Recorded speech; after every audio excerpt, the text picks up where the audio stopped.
بسم اللہ الرحمن الرحیم، السلام علیکم ورحمۃ اللہ وبرکاتہ۔ مائی ڈیئر برادرز اینڈ سسٹرز، آج کا جو ٹاپک ہے وہ ہے ریگارڈنگ توکل ان اللہ سبحانہ و تعالیٰ۔ اگر ایک دل ایسا ہو جس میں اللہ پر توکل یا بھروسہ نہ ہو، یا پھر اگر آپ یہ سمجھیں گے کہ ایک ایسا دل ہے جو ٹرسٹ نہیں کرتا، تو یہ ایک بیمار دل ہے، اور اس بیمار دل کا علاج کرنا بہت ضروری ہو جاتا ہے۔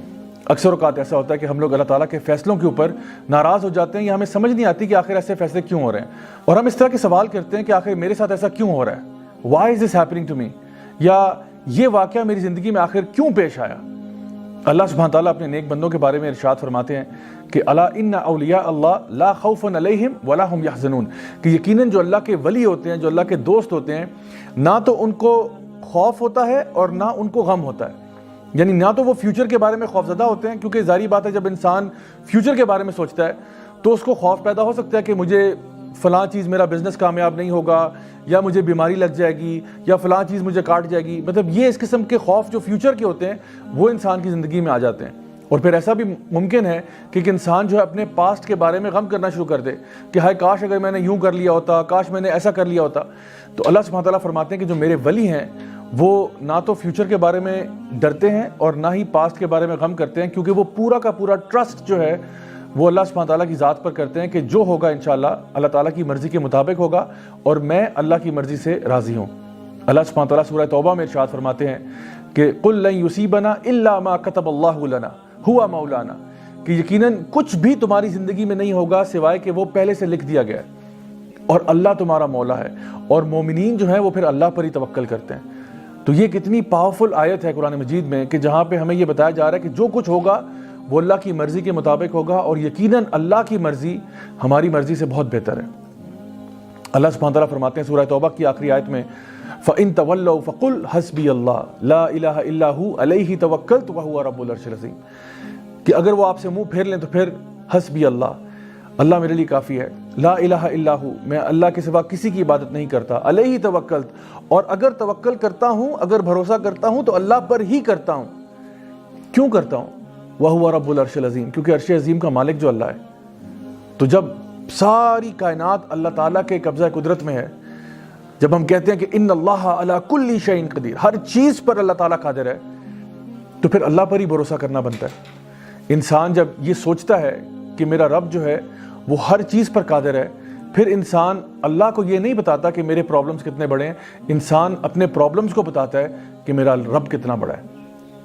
اللہ سبحانہ تعالیٰ فرماتے ہیں سورہ فرقان میں وَتَوَكَّلْ عَلَى الْحَيِّ الَّذِي لَا يَمُوتُ، کہ توکل اس ذات پر ہم کرتے ہیں جس کو موت نہیں آتی۔ سبحان اللہ، یعنی اگر آپ نے کسی پر بھروسہ کرنا ہے، اگر آپ نے کسی پر ٹرسٹ کرنا ہے، تو کیوں نہ اس پر ٹرسٹ کیا جائے، اس پر بھروسہ کیا جائے جو ہمیشہ رہنے والا ہے، الحی ہے، القیوم ہے، لا یموت، اور اس کو موت نہیں آتی۔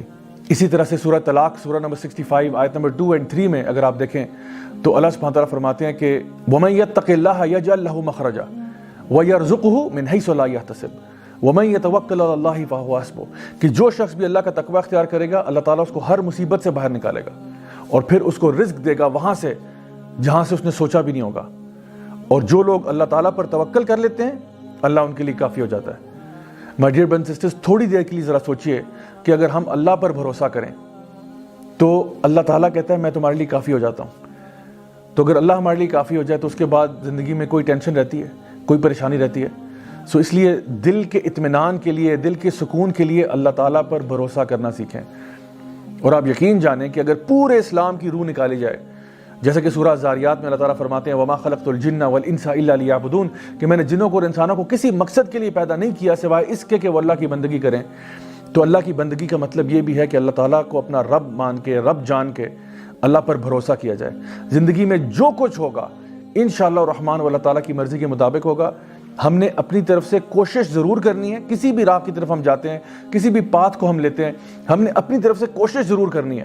جیسا کہ نبی کریم صلی اللہ علیہ وسلم کی حدیث میں ترمذی شریف میں آتا ہے کہ ایک شخص، ایک صحابی تھے جو کہ اپنا اونٹ انہوں نے ایسے آزاد چھوڑا ہوا تھا، تو نبی کریم صلی اللہ علیہ وسلم نے ان سے پوچھا کہ بھئی تمہارا اونٹ ایسے آزاد پھر رہا ہے، آخر کیا وجہ ہے اس کی؟ تو انہوں نے کہا کہ میں اللہ پر توکل کر رہا ہوں۔ تو آپ صلی اللہ علیہ وسلم نے فرمایا کہ نہیں، توکل یہ نہیں ہے، توکل یہ ہے کہ پہلے اپنے اونٹ کو باندھ لو، اس کے بعد اللہ تعالیٰ پر بھروسہ کرنا۔ So my dear brothers and sisters, ہمارے لیے ضروری یہ ہے کہ ہم جب بھی کوئی کام زندگی میں کرنے جاتے ہیں اپنی طرف سے حق حلال کا کام کریں، پوری کوشش کریں، پوری محنت کریں۔ اگر ہو گیا الحمدللہ، اگر نہیں ہوتا تب بھی ثم الحمدللہ، کیونکہ جو کچھ بھی ہوگا اب اللہ کی مرضی کے مطابق ہوگا. اور جب ہمیں یہ بات سمجھ میں آ جائے گی تو پھر ہم لوگ خوش ہو جائیں گے. یعنی انسان اداس کیوں ہوتا ہے؟ انسان اداس اس لیے ہوتا ہے کہ جب اس کی مرضی کے مطابق چیزیں نہیں ہوتی. ہم یہ چاہتے ہیں کہ ہر چیز جو زندگی میں ہوگی وہ ہماری مرضی کے مطابق ہو، لیکن the fact of life is کہ زندگی میں کئی چیزیں ایسی ہوں گی جو آپ کی مرضی کے مطابق نہیں ہوں گی، نہ ہی وہ آپ کے ٹائم ٹیبل کے مطابق ہوں گی. جو ایمان والے لوگ ہوتے ہیں وہ یہ بات جانتے ہیں کہ جب بھی جو کچھ بھی ہوگا وہ اللہ تعالیٰ کی مرضی کے مطابق ہوگا. اور اللہ العلیم ہے، الحکیم بھی ہے. اللہ میرے سے علم میں بھی زیادہ ہے، اللہ تعالیٰ حکمت میں بھی مجھ سے زیادہ ہے. تو اس لیے اللہ کا جو فیصلہ ہوگا وہ میرے فیصلوں سے بہتر ہوگا. ہمیں تصویر کے اندر صرف ایک چھوٹا سا پکسل نظر آ رہا ہوتا ہے اور اللہ سبحانہ تعالیٰ کو پوری پکچر نظر آ رہی ہوتی ہے. تو پھر جب بھی کوئی معاملہ زندگی میں ہو تو پھر اداسی کیسی، غم کیسا. انسان کو اسی بات پر خوش ہو جانا چاہیے کہ جو کچھ بھی میری زندگی میں ہوا ہے وہ میرے رب کی مرضی کے مطابق ہوا ہے اور اللہ مجھے کبھی ضائع نہیں کرے گا. صحابہ کرام رضی اللہ عنہم اجمعین کہا کرتے تھے کہ جب ہم اللہ تعالیٰ سے دعا کرتے ہیں اور ہماری دعا قبول ہو جاتی ہے تو ہمیں بڑی خوشی ہوتی ہے، لیکن جب ہماری دعا قبول نہیں بھی ہوتی تو ہمیں زیادہ خوشی ہوتی ہے کہ پہلے ہماری مرضی تھی لیکن اب اللہ کی مرضی ہے، اور یقیناً اللہ کی مرضی ہماری مرضی سے تو بہت بہتر ہے. نبی کریم صلی اللہ علیہ وسلم کی ایک حدیث ہے جہاں پہ آپ نے فرمایا کہ اگر تم اللہ تعالیٰ پر توکل کرو جس طرح کی چڑیاں اللہ تعالیٰ پر توکل کرتی ہیں تو اللہ تمہیں اسی طرح عطا فرمائے گا جیسے چڑیوں کو عطا فرماتا ہے. کہ وہ صبح کے ٹائم اپنے گھروں سے نکلتی ہیں، اپنے گھونسلوں سے نکلتی ہیں، اور جب واپس گھر کو آتی ہیں تو ان کے پیٹ بھرے ہوتے ہیں. اب اس میں ایک بڑا امپورٹنٹ بات ہے، وہ یہ ہے کہ یہ نہیں کہا گیا کہ چڑیاں اپنے گھروں میں بیٹھی رہتی ہیں اور آسمان سے منو سلوا نازل ہو جاتا ہے، بلکہ چڑیاں حرکت کرتی ہیں، یعنی حرکت میں برکت ہے. تو آپ نے اپنے اعتبار سے پوری کوشش کرنی ہے، باقی اللہ پہ چھوڑیں. مثال کے طور پہ آپ کا اگر 2 ہفتے کے بعد فائنل ایگزام ہے، آپ اس کی خوب تیاری کریں، خوب محنت کریں اور پھر اللہ تعالیٰ پر توکل کریں. اچھے طریقے سے ایگزام اٹیمپٹ کر کے آئیں، انشاءاللہ الرحمن اگر اچھے نمبر آ گئے الحمدللہ. اگر نہیں بھی آتے اور کسی وجہ سے آپ فیل ہو جاتے ہیں یا آپ کا داخلہ کہیں پہ نہیں ہو پاتا، تب بھی اللہ تعالیٰ پر پورا بھروسہ کریں کہ انشاءاللہ اس میں سے بھی خیر نکلے گی. کسی کو اگر آپ نے اپنے گھر دعوت کے اوپر بلایا ہوا ہے، اب یہ نہیں کہ آپ نے دعوت پر بلا لیا اور کھانے کے لیے کچھ تیار نہیں کیا کہ جی آپ اللہ تعالیٰ پر توکل کر رہے ہیں کہ شاید آسمان سے کھانا نازل ہوگا. ایسا نہیں ہے. دعوت پر کسی کو بلا رہے ہیں، اپنی طرف سے پورے پریپریشن کریں کھانے کی. ہاں اگر وہ جل جائے یا کوئی اور مسئلہ ہو جائے وہ اور بات ہے، پھر اللہ تعالیٰ پر توکل کریں کہ اس میں بھی کوئی نہ کوئی خیر ضرور نکلے گی.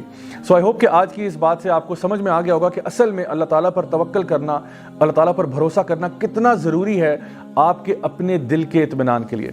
Until next time, this is me, Raja Zawlak, signing off. Wassalamu alaikum wa rahmatullahi wa barakatuh.